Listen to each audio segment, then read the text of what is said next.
नशइयों के लिए जनाब अब सरकारी सतह पर ऐसे जो हैं वो थिसल रूम बनाए जाएंगे जहाँ पे जो है वो नशई हजरात अपने साथ ड्रग लेके आएंगे और वहाँ पे काबल डॉक्टरों और नर्सिस की मौजूदगी में जो हैं वो उसको इंजेक्ट करेंगे या उसको जो है वो इनहेल करेंगे। इस तरह का जो पहला रूम है ये स्विट्ज़रलैंड में 1986 में जो है वो कायम किया गया था और इसकी कामयाबी के बाद इसको फिर दीगर यूरोपियन ममालक मसलन डेनमार्क, पुर्तगाल, नीदरलैंड, जर्मनी और Spain, Canada, even New York city में भी इस तरह की जो फैसिलिटीज़ हैं वो मौजूद हैं।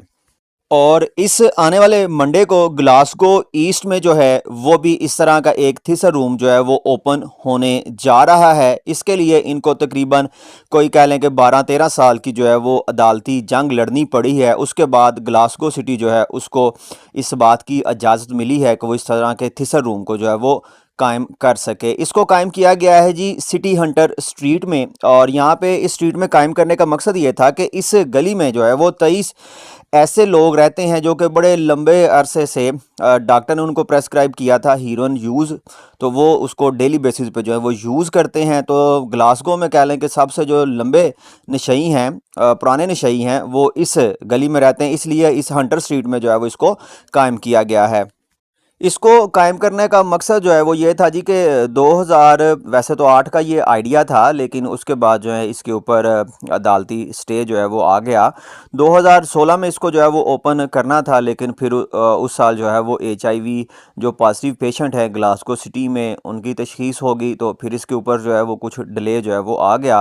और अब ये जो है ओपन होने जा रहा है 2025 में इस आने वाले मंडे को। इसको कायम करने के पीछे लॉजिक ये थी कि देखा ये गया कि स्कॉटलैंड में जो ड्रग ओवरडोज की वजह से डेथ हैं वो बढ़ रही हैं और कह लें कि 2023 की जो रिपोर्टेड डेथ हैं वो तकरीबन 1500 के करीब जो हैं वो अमवात ड्रग ओवरडोज की वजह से हुई। फिर उसके बाद अगर आप देखें तो आपको यूट्यूब पे ऐसी बेशुमार वीडियोस मिल जाएंगी जिसमें जो है वो व्लॉगर आपको न्यूयॉर्क, वाशिंगटन, इसी तरह के और जो यूरोपियन कंट्री के जो शहर हैं वहाँ के जो आपको टूर करवाते हैं और बताते हैं कि जी यहाँ पे देखें होमलेस लोग जो हैं वो किस तरह से रहते हैं और वो ज़्यादातर जो है वो ड्रग अब्यूज़र होते हैं, ड्रग एडिक्टेड होते हैं।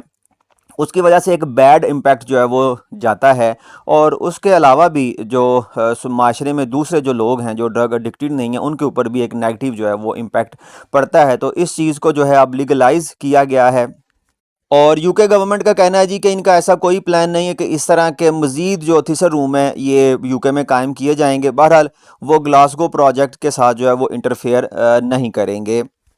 तो कह लें कि ये जो थिसर रूम है इस तरह की 100 से ज़्यादा जो फैसिलिटीज़ हैं वो यूरोपियन कंट्रीज़ में जो है वो मौजूद हैं। इसकी जो टाइमिंग है सुबह 9 से रात 9 बजे तक है और ये साल के 365 दिन जो है वो ओपन रहेगा। इसमें आने वाले नशई हज़रात अपने साथ ड्रग खुद लेके आएंगे और पहले वो खुद को रजिस्टर करवाएंगे और उसके बाद जो है वो इसको यूज़ कर सकेंगे। इस फैसिलिटी में जो है वो एक किचन भी है, एक लाउंज भी है, इवन के शावर रूम जो है वो भी यहाँ पे अवेलेबल है। इसमें यहाँ पे क्लॉथ बैंक जो है वो भी बनाया गया है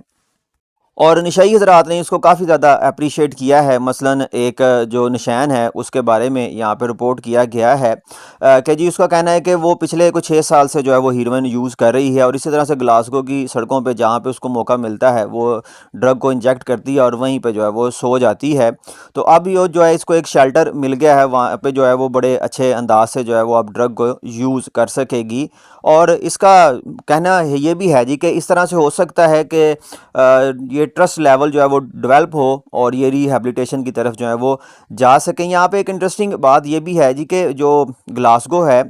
इसके जो ड्रग रिहैबिलिटेशन के हेड हैं वो एक नाम से जो है वो इंडियन लगते हैं कि उनका नाम है डॉक्टर सख्त प्रियदर्शी। तो इनका ये कहना है जी कि इससे जो है वो बड़ी ज़्यादा हेल्प मिलेगी नशइयों के ऊपर जो है वो ट्रस्ट डेवलप करने में और वो रिहैबिलिटेशन की तरफ जो है वो जाएंगे। और अब यहाँ पे जो है इसके इस थिसर रूम के जो मैनेजर हैं वो हैं लायन मैकडोनाल्ड। उनका ये कहना है कि अभी इनको कोई आइडिया नहीं कि डेली बेसिस में कितने नशई जो हैं वो इनको विज़िट करेंगे। बहरहाल जो दुनिया का दूसरे ममालिक में जो थिसल रूम चल रहे हैं उनका जो डाटा है तकरीबन 200 के करीब जो लोग हैं वो इनको विज़िट करते हैं और कुछ दिन में 2 दफ़ा विज़िट करते हैं और कुछ नशई ऐसे होते हैं जो कि हर 10 मिनट के बाद जो है वो इंजेक्शन लगाने आ जाते हैं। इसके ऊपर जो कास्ट आएगी वो तकरीबन अगले 3 साल में यानी कि 2028 में तकरीबन 7 मिलियन पाउंड जो है वो पहुंच जाएगी।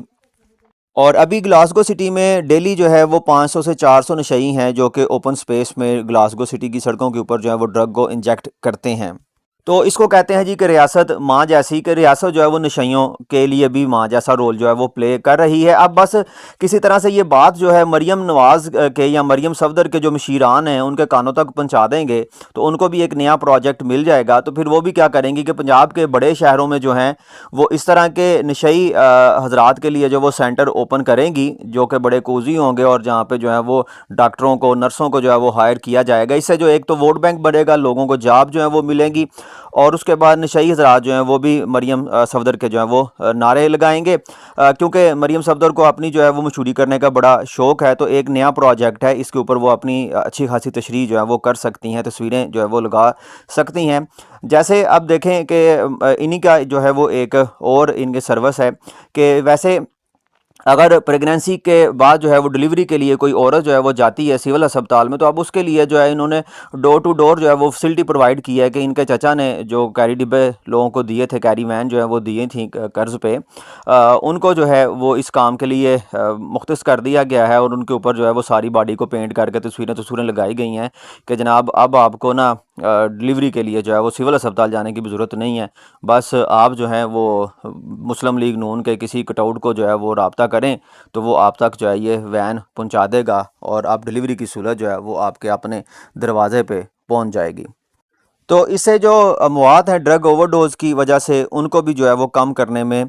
मदद जो है वो मिलेगी और दूसरा रिहैबिलिटेशन के लिए जो है वो भी मदद मिलेगी। लेकिन जो कम्युनिटी के दूसरे लोग हैं उनका ये कहना है कि इस तरह के इक़दामात से इलाके में जो है वो ड्रग सप्लायर जो हैं उनकी तादाद जो है वो बढ़ जाएगी, ड्रग जो ट्रैफिकिंग है वो ओपन हो जाएगी, इसकी खरीदो फरोख्त जो है वो खुलेआम जो है वो हो जाएगी।